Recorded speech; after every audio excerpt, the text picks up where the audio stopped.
સૌપ્રથમ આપણે જોઈએ પરિભ્રમણીય સમમિતિ. પરિભ્રમણીય સમમિતિનો ક્રમ. આકૃતિને 360 અંશ પરિભ્રમણ કરતા પરિભ્રમણ દરમિયાન આકૃતિ જેટલી વખત મૂળ આકૃતિ જેવી જ દેખાય તેને પરિભ્રમણીય સમમિતિનો ક્રમ કહેવાય છે.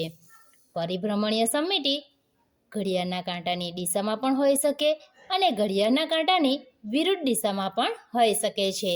હવે આપણે જોઈશું પરિભ્રમણ કોણ માટેનું સૂત્ર.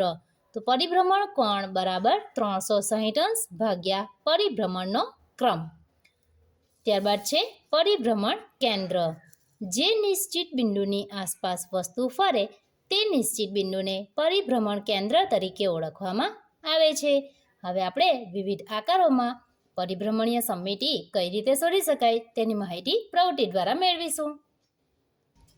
અહીં આપણો સૌપ્રથમ આકાર છે ચોરસ.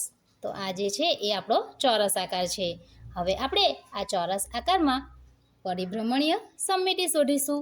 તો એ માટે આપણે સૌપ્રથમ એક આ પ્રકારે ચોરસ લઈશું.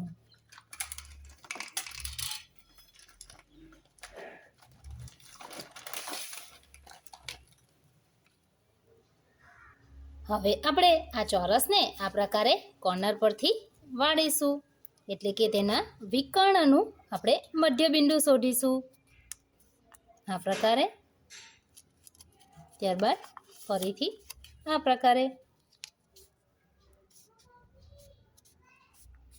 અહીં આપણા જે બે વિકર્ણો છે એનું છેદબિંદુ.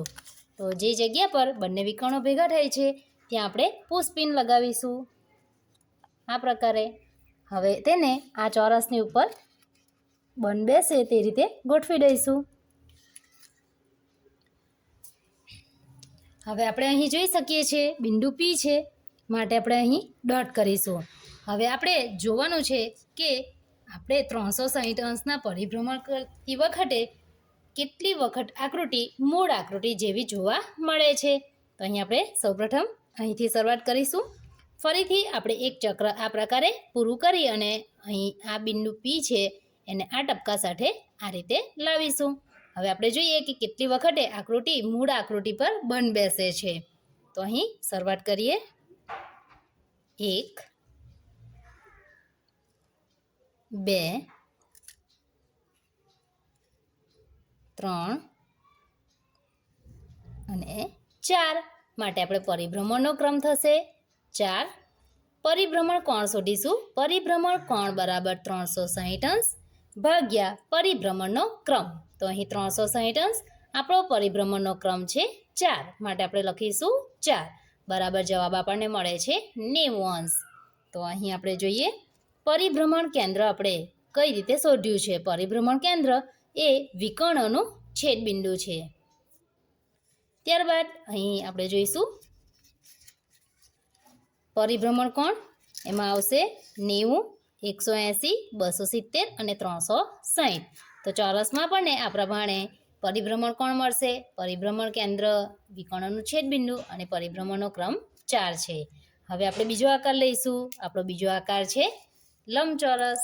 તો સૌપ્રથમ એ માટે આપણે તેનું પરિભ્રમણ કેન્દ્ર નક્કી કરીશું. તો અહીં આપણે જોઈ શકીએ છીએ પરિભ્રમણ કેન્દ્ર વિકર્ણનું છેદબિંદુ છે, માટે આપણે ચોરસમાં પ્રથમ વિકર્ણ શોધી લઈશું.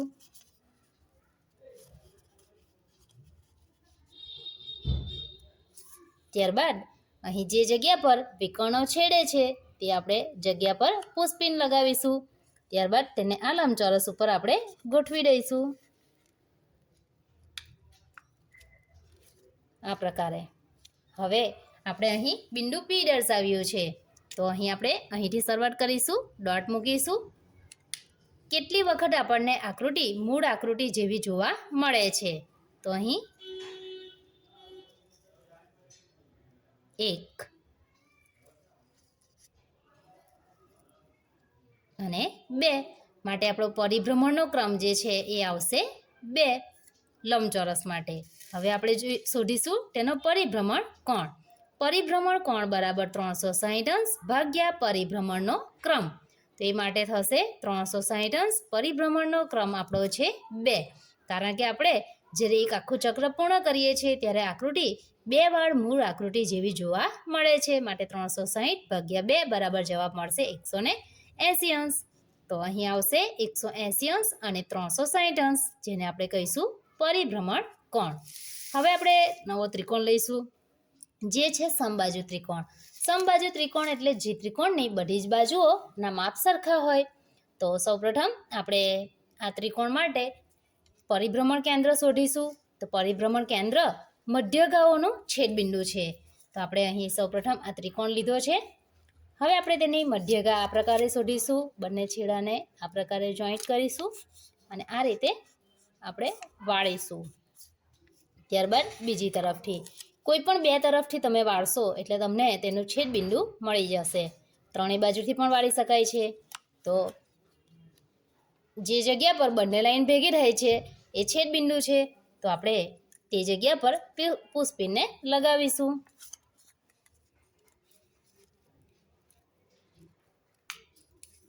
આ પ્રકારે. હવે આપણે અહીં એક ડોટ કરીશું. તો પી બિંદુ આ ડોટ પર છે. ફરીને આપણે પાછા પી બિંદુને આ ડોટ પર જ લાવવાનું છે. એ દરમિયાન મૂળ આકૃતિ પર બીજી આકૃતિ કેટલી વાર બંધ બેસે છે તે આપણે જોવાનું છે. તો અહીં પરિભ્રમણ ક્રમ આવશે 1, ત્યારબાદ 2 અને 3. માટે આપણો પરિભ્રમણનો ક્રમ અહીં થશે 3. પરિભ્રમણ કોણ બરાબર 360 અંશ ભાગ્યા પરિભ્રમણનો ક્રમ બરાબર 360 અંશ ભાગ્યા 3 બરાબર જવાબ મળશે 120 અંશ. માટે પરિભ્રમણ કોણ થશે 120 અંશ, 240 અંશ અને 360 અંશ. હવે આપણે બીજા આકારો જોઈએ. તો અહીં આપણી પાસે આ જે આકાર છે એ છે નિયમિત પંચકોણ. પંચકોણ એટલે કે તેની કુલ 5 બાજુઓ અને બધી જ બાજુઓના માપ સરખા છે. માટે આપણે તેને નિયમિત પંચકોણ કહીશું. સૌપ્રથમ જોઈશું પરિભ્રમણ કેન્દ્ર. વિકર્ણનું છેદબિંદુ. તો અહીં કોઈ પણ 2 વિકર્ણનું છેદબિંદુ આપણને પરિભ્રમણ કેન્દ્ર આપશે. 1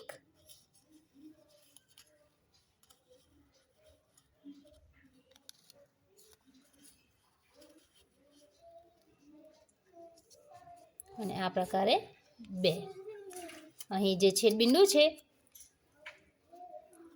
એ આપણો પરિભ્રમણ કેન્દ્ર થશે. તો અહીં આપણે પી બિંદુને આ પ્રકારે ગોઠવી દઈશું. હવે જ્યાં પી બિંદુ છે ત્યાં આપણે એક ડોટ કરીશું. તો અહીં આપણે એક ડોટ કરી દઈએ.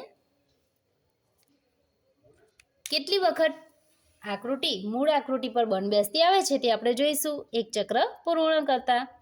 તો અહીં આપણે શરૂઆત કરીએ. 1,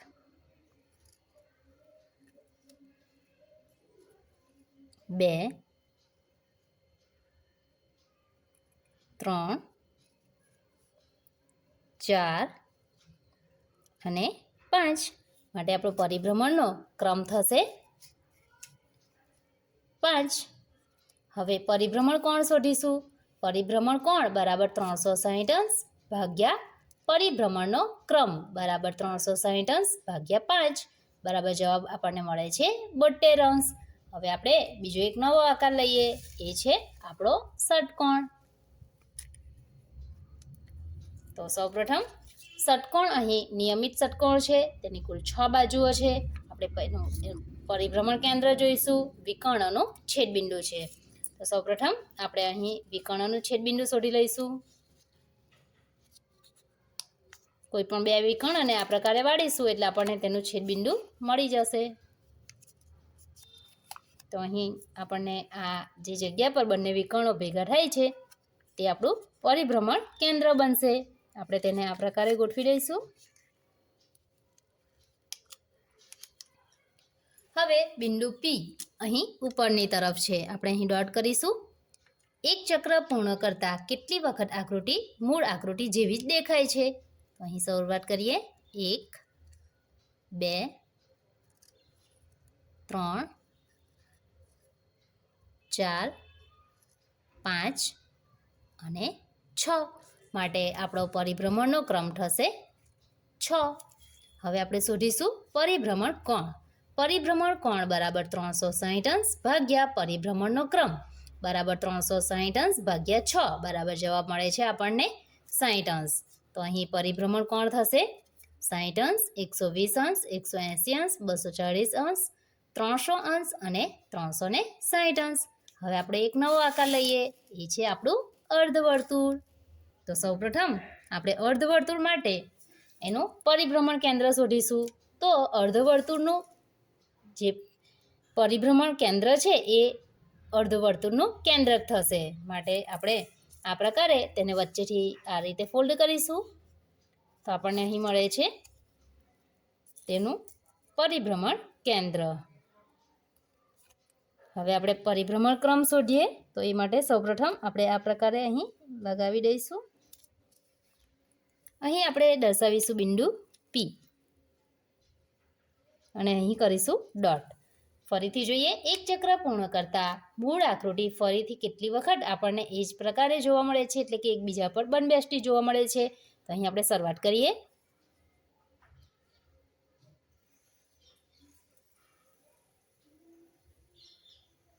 તો અહીં આપણો પરિભ્રમણનો ક્રમ થશે 1. પરિભ્રમણ કોણ બરાબર 360 અંશ ભાગ્યા પરિભ્રમણનો ક્રમ બરાબર 360 અંશ ભાગ્યા 1 બરાબર જવાબ મળે છે 360 અંશ. માટે અહીં અર્ધવર્તુળ માટે આપણને પરિભ્રમણ કોણ મળે છે 360 અંશ. ચાલો હવે આપણે બીજા આકારો જોઈએ. હવે અહીં આપણો આકાર છે વર્તુળ. તો સૌપ્રથમ તેનું આપણે પરિભ્રમણ કેન્દ્ર જોઈશું. તો વર્તુળનું કેન્દ્ર એ જ તેનું પરિભ્રમણ કેન્દ્ર થશે. એટલે આપણે જે જગ્યા પર પરિકરની અણી ગોઠવી છે તે આપણું કેન્દ્ર છે. અથવા તો તમે આ રીતે વર્તુળને ફોલ્ડ કરી બીજી તરફથી ફોલ્ડ કરી અને જે જગ્યા પર બંને રેખાખંડ ભેગા થાય તે રીતે પણ શોધી શકો છો. અથવા તો પરિકોણ જે આપણે મૂક્યું છે એની અણી એના પરથી પણ આપણે એનું કેન્દ્ર શોધી શકીએ છીએ. આપણે એ વર્તુળને આ વર્તુળ પર બંધબેસતું ગોઠવી દઈશું આ પ્રકારે. હવે અહીં આપણી પાસે બિંદુ P છે. તો સૌપ્રથમ આપણે અહીં એક ડોટ કરીશું. એક આખો ચક્ર પૂર્ણ કરતી વખતે આપણને આકૃતિ મૂળ આકૃતિ જેટલી કેટલી વખત જોવા મળે છે. તો અહીં આપણે જોઈ શકીએ છીએ કે દરેક જગ્યા પર જ આપણને મૂળ આકૃતિ જેવી આકૃતિ જોવા મળે છે આ પ્રકારે. તો અહીં આપણો પરિભ્રમણનો ક્રમ અસંખ્ય થશે અને પરિભ્રમણ કોણ થશે દરેક ખૂણાઓ. હવે આપણી પાસે અહીં છે કાટકોણ ત્રિકોણ, અથવા તો તમે વિષમબાજુ ત્રિકોણ તરીકે પણ તેને ઓળખી શકો છો. તો આ આકૃતિમાં પરિભ્રમણ કેન્દ્ર અને અંગ્રેજી મૂળાક્ષરોમાં પરિભ્રમણીય સમિતિ. તે માટે આ પ્રકારે આપણે એક ચોરસ તૈયાર કર્યું છે. ત્યારબાદ અહીં આપણી પાસે આ અંગ્રેજી મૂળાક્ષરો છે. શરૂઆત કરીએ A થી. તો સૌપ્રથમ આપણે દરેક મૂળાક્ષરોને આ પ્રમાણે તેનું કેન્દ્ર નક્કી કરીશું અને કેન્દ્રની જગ્યા પર આપણે ટાંકણી, પુષ્પિન અથવા સેફ્ટી પિનનો ઉપયોગ કરીશું અને આ પ્રકારે અહીં ગોઠવીશું. તો અહીં સૌપ્રથમ આપણે એને આ પ્રકારે ગોઠવ્યો છે. હવે આપણે તેનું સંપૂર્ણ પરિભ્રમણ કરીશું અને જોઈશું કે કેટલી વખત એ તેના મૂળ આકાર જેવો જોવા મળે છે.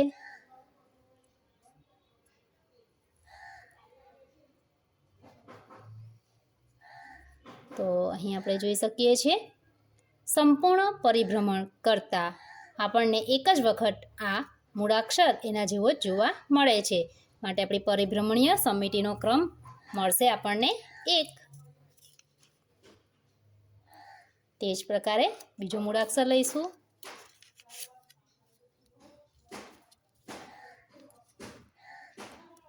આ પ્રકારે.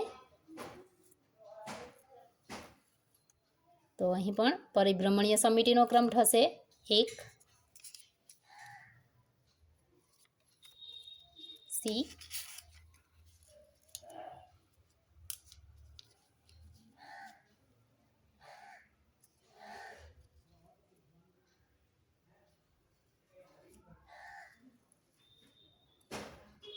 પરિભ્રમણીય સમિતિનો ક્રમ થશે 1. ત્યારબાદ ડી,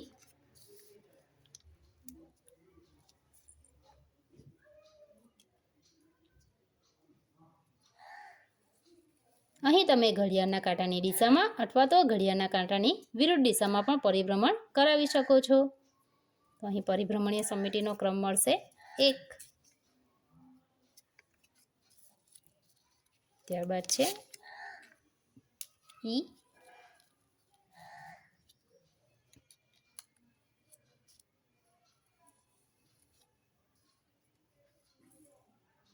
પરિભ્રમણીય સમિતિનો ક્રમ મળે છે 1.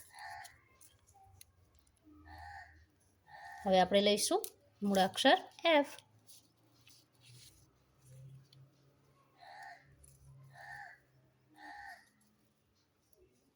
એક પરિભ્રમણ પૂરું કરીશું. તો અહીં પરિભ્રમણીય સમિતિનો ક્રમ મળે છે 1. ત્યારબાદ આકાર છે જી,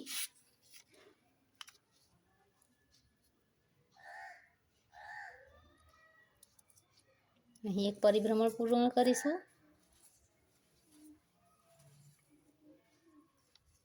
તો અહીં પણ પરિભ્રમણીય સમિતિનો ક્રમ મળે છે 1.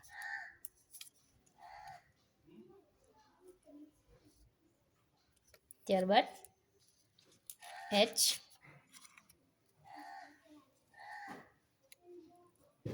તો અહીંયા આપણો મૂળ આકાર છે. પરિભ્રમણીય સમિતિનો ક્રમ 1 અને 2 માટે એચ માટે પરિભ્રમણીય સમિતિનો ક્રમ આપણો થશે 2. ત્યારબાદ છે અંગ્રેજી મૂળાક્ષર આઈ.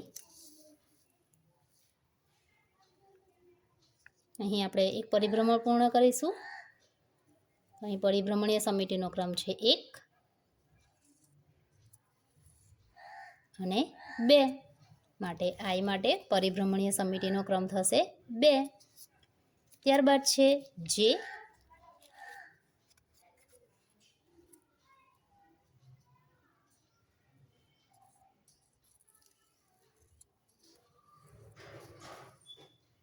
પરિભ્રમણીય સમિતિનો ક્રમ છે 1. ત્યારબાદ લઈશું કે.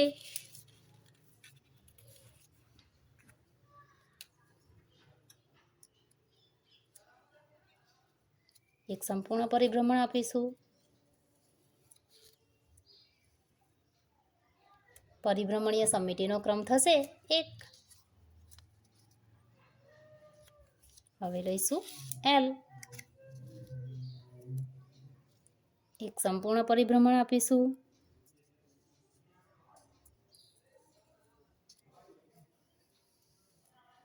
પરિભ્રમણીય સમિતિનો ક્રમ થશે 1. ત્યારબાદ અંગ્રેજી મૂળાક્ષર છે એમ. એક સંપૂર્ણ પરિભ્રમણ આપીશું.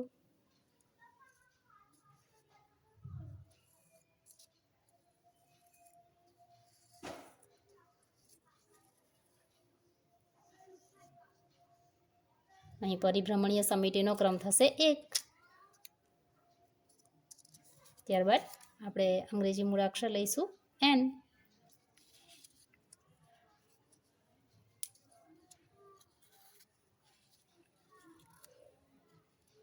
અહીં આપણે એક સંપૂર્ણ પરિભ્રમણ આપીએ. 1 અને 2 પરિભ્રમણીય સમિતિનો ક્રમ થશે 2.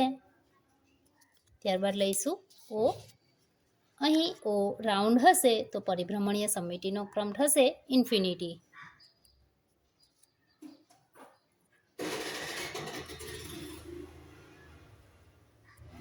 આ પ્રકારે માટે અહીં થશે પરિભ્રમણીય સમિતિનો ક્રમ ઇન્ફિનિટી એટલે કે અસંખ્ય. ત્યારબાદ છે અંગ્રેજી મૂળાક્ષર પી.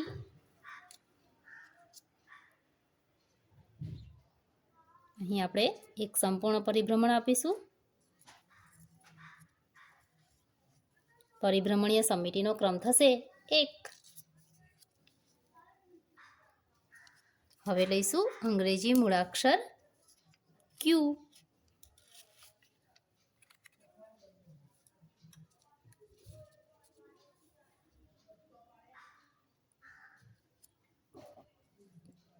એક સંપૂર્ણ પરિભ્રમણ આપીશું.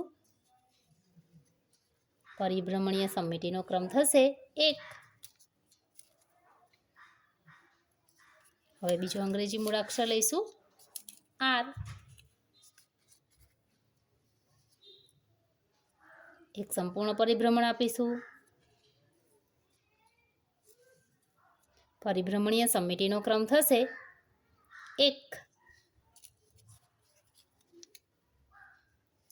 હવે આપણે લઈશું અંગ્રેજી મૂળાક્ષર એસ.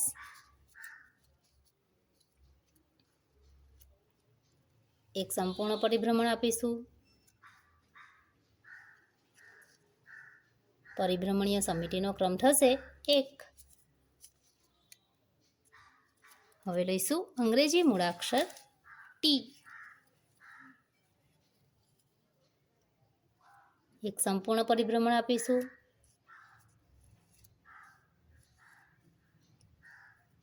પરિભ્રમણીય સમિતિનો ક્રમ થશે 1.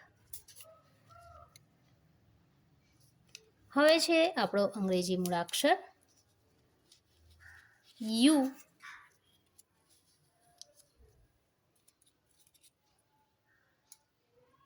એક સંપૂર્ણ પરિભ્રમણ આપીશું.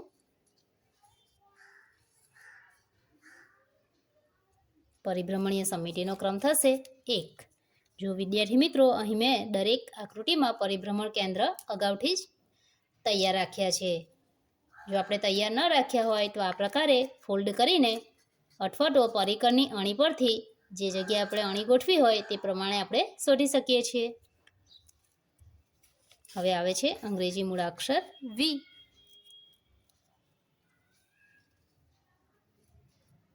તો અહીં પરિભ્રમણીય સમિતિનો ક્રમ થશે 1.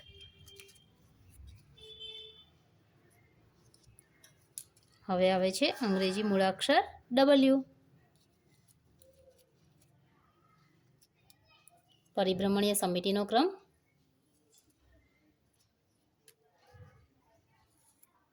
આવશે 1. હવે આવે છે અંગ્રેજી મૂળાક્ષર એક્સ.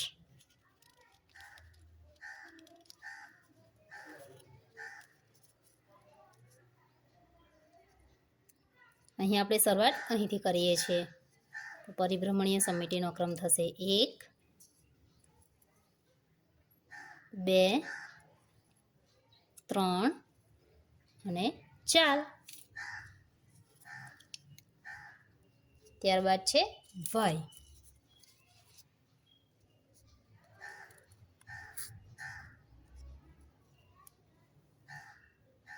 અહીં પરિભ્રમણીય સમિતિનો ક્રમ થશે 1. હવે લઈશું અંગ્રેજી મૂળાક્ષર ઝેડ. પરિભ્રમણીય સમિતિનો ક્રમ થશે 1 અને 2. માટે અહીં થશે પરિભ્રમણીય સમિતિનો ક્રમ 2. તો આ પ્રકારે આપણે અંગ્રેજી મૂળાક્ષરોમાં કેટલી સમિતિ રહેલી છે તેની માહિતી મેળવી. જો વિદ્યાર્થી મિત્રો તમને આ વિડીયો ગમે તો લાઈક કરશો, મિત્રોમાં શેર કરશો અને ચેનલને સબસ્ક્રાઈબ કરી બાજુમાં રહેલ બેલ આઇકોન પર ક્લિક કરશો, જેથી નવા વિડીયોની નોટિફિકેશન તમને ખૂબ જ ઝડપથી મળી રહે. Thank you.